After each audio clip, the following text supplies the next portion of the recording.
sur Europe 1. Les enfants d'Europe 1. Et ce matin, Dimitri Pavlenko avec les enfants d'Europe 1 retour sur une innovation peut-être un peu trop en avance sur son temps. Et oui, 5 mars 1971, on lance en France les toutes premières voitures en libre service et ça se passe lors d'Autriche à l'époque à Montpellier. Oui, ces voitures sont des Simca 1000, véhicules emblématiques des 30 Glorieuses, des Simca blanches et bleues aux couleurs de la ville que les habitants de Montpellier peuvent louer. Reportage d'Europe 1 en 1971. Avec ce système, il est donc possible d'effectuer tous ces déplacements en ville et en ville seulement. Ces déplacements terminés, vous pouvez ranger la voiture dans un emplacement réservé proche de votre destination, la laissant ainsi à un autre utilisateur. Un jeton acheté 10 francs, l'équivalent d'1,50 €, permet de rouler une vingtaine de kilomètres.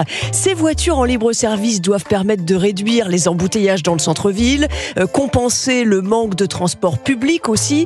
La formule est financée à 70% par l'État et séduit les étudiants, les professions libérales, les commerçants qui travaillent dans le centre-ville. Bien des tracasseries sont donc épargnées à l'automobiliste avec ce système. Plus de problèmes de voiture, l'essence, l'huile, l'eau, l'entretien, pas de vignette, pas d'assurance à payer. Mais les chauffeurs de taxi se sentent menacés. La levée de bouclier vient des chauffeurs de taxi qui voient pénétrer dans la place un ennemi sérieux. Des taxis sans chauffeur et où le client est seul maître à bord. L'objectif en 71, c'est d'avoir 150 voitures disponibles. Pour commencer, 35 voitures sont mises en libre service et avec elles, des places de parking réservées. Mais il y a quelques problèmes. Ces parkings réservés, matérialisés par des bandes blanches et bleues, sont souvent occupés par des voitures particulières. Sur ce point, il faudra que la police urbaine se montre plus sévère, c'est certain.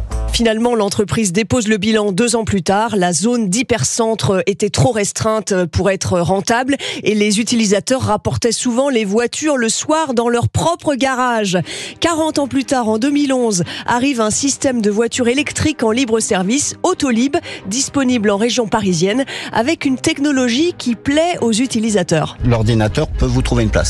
Ce qui est intéressant aussi, c'est la touche donc Autolib, qui me permet à n'importe quel moment, si j'ai un doute sur le fonctionnement ou un petit souci quelconque, d'appeler une hôtesse qui va me répondre et me conseiller. Et Autolib fonctionnera pendant 7 ans jusqu'en 2018. Merci Lord d'Autriche, réalisation François Desmoulins.